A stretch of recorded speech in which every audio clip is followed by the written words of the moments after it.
Have you ever been sick and the more that you're coughing, the more that you're leaking? Well, I know how embarrassing this can be and how frustrating. And when you didn't think you might have had a bladder problem, but now you do because you're sick, I'm going to talk today about ways that you can help solve this on your own and some simple tips that can be really helpful. Now, my name is Dr. Dawn Andalone. I'm a pelvic floor physical therapist. I work with women all the time that are dealing with incontinence issues or bladder problems. Now, this is more common than women discuss and talk about, but it's not normal to leak or have accidents or feel this urgency or frequency going to the bathroom. So one of the things that I want to discuss today is how you can control when you're coughing or sneezing when you're sick, what actually happens, and give you some simple tips to help solve it. So I talk a lot on my videos about the pelvic floor muscles, and this being a specialty in physical therapy is working on those pelvic floor muscles that are at the bottom part of your pelvis. So here's your pelvis, your hips. Sockets are right here. You can see your spine from behind. This is the back of your pelvis. And those muscles in red, they form like a basket. So that supports your bladder, your uterus, your rectum. Males and females both have pelvic floor muscles, but in reference to this video, I'm going to talk about women's health and what you can do to solve this problem. So there is an actual reflex that when these muscles are under pressure and under stress, whether you're coughing, sneezing, running, or jumping, and these muscles should be able to constrict and support your bladder. Well, in some cases they don't, and they actually do the opposite, and you release it or you bear down and push down, and the muscles are doing the opposite than what they should do. Now, this reflex, commonly known as the knack if you're in the medical industry or pelvic floor therapy industry, that this reflex, we can actually train it. So these muscles act like a kind of like a trampoline if you think about it. So they have to support and constrict when you're more active or when you're putting a lot of pressure downward on the muscles, but they also have to relax and let go. If you've heard of a Kegel exercise and that squeezing and tightening all the time, we don't want to do this all the time. It's actually not healthy to have those pelvic floor muscles be contracting and tightening all the time. But they should work when their pelvis and when those muscles are under load.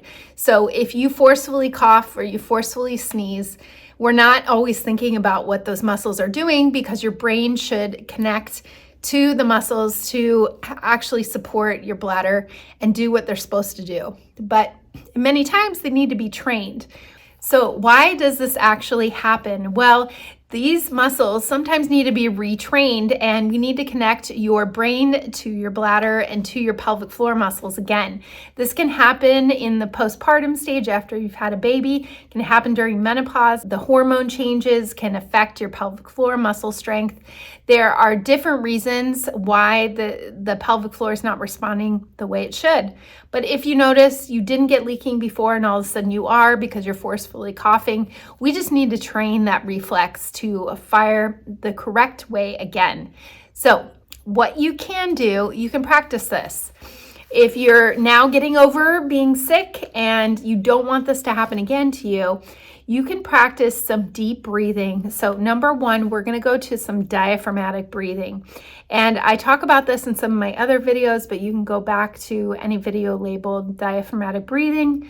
This will reset how your whole core system through your abdominal wall, through your pelvic floor, and how those muscles can reset with breathing and using your diaphragm muscle, the top part of your core. So just to give you a little recap, if we take our hands around our rib cage and you want to think of inhaling, with that inhale, you're expanding the rib cage side to side, almost like an umbrella, opening and closing. So when we do that, we're getting the diaphragm to move. When the diaphragm moves and drops to make room in the lungs for more air on your inhale, your pelvic floor muscles should release. Then when you breathe out and the diaphragm lifts, then the pelvic floor gives that little constriction and should recoil. So resetting this by practicing some diaphragmatic breathing is the first step to solving your bladder problem with forceful coughing or sneezing. Now, the next thing that you can do is just practice by using your brain to connect to those muscles again. So we want to train that reflex. And how are you going to do that? Well, if you've ever done a Kegel and a tightening exercise before, just try it real quick while you're sitting or standing and see if you can tell if you're actually constricting and tightening those pelvic floor muscles. You should not be tightening your hips. You should not be squeezing your glutes at the same time. You should just think of if you were holding a blueberry or holding a marble at the vaginal opening, you're trying to squeeze and lift those muscles. So it's right between your legs, right between in the vaginal area. You're trying to close that hole and lift. That is a Kegel exercise. We don't want to do this all the time, but now if we take it with the breathing, so you're going to inhale, you let those muscles go, and then exhale.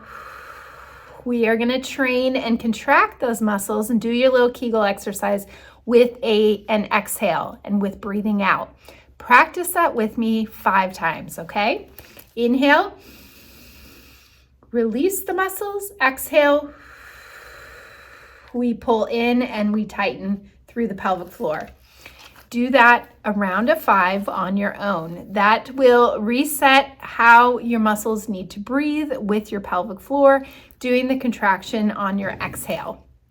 So the next step now, we are going to tighten those muscles in and then do a little fake cough. So right now I'm doing a little Kegel exercise and then I'm doing the cough.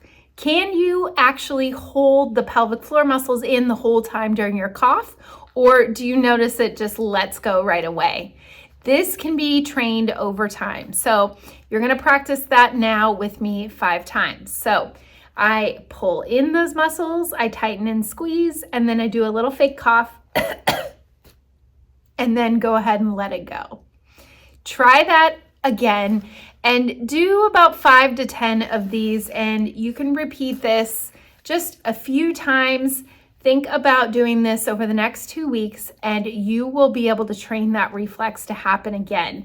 So right now what's happening is your brain is not connecting with your muscles. So what we're trying to do is consciously get your brain to say contract, okay, hold it there while I cough and put that pressure down on my pelvic floor. Practicing this 5 to 10 times over the course of the next couple weeks. This is something to think about next time you are having a cough or sneeze or laugh or do something forceful that you want to pull in and try to tighten those muscles before you actually catch yourself in that cough or sneeze. This has to be trained with your brain first, because then subconsciously your brain will understand what it's supposed to do with the muscles. So I hope that helped. That was a little training exercise of how you can actually work on 3 steps to help your pelvic floor respond to the best way, especially if you find yourself sick like I was last week and coughing forcefully. This can really put a test onto your pelvic floor. So try that tip. If it's not helping, it's very helpful to consult with a pelvic floor physical therapist that can actually do an assessment and show you the best methods for yourself in order to heal that area and help your pelvic floor so you don't have embarrassing bladder problems. Now, if you haven't subscribed already, please hit that subscribe button and follow more women's health related videos that we release every week. And thank you so much for watching today.